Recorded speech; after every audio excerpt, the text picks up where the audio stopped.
হাজারো লাখো নওজোয়ান আল্লাহকে ভুলে গেছে, নামাজকে ভুলে গেছে।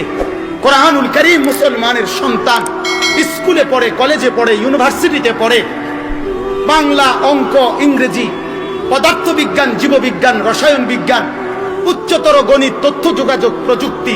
সকাল ফজরের পর থেকে একবার প্রাইভেট, একবার কোচিং, একবার হাউস টিউটর, একবার স্কুলের টিউটর। কত জাতের, কত রঙের, কত পড়া পড়ে, এত কিছু পড়ে একটা গোল্ডেন এ প্লাসের জন্য, একটা এ প্লাসের জন্য।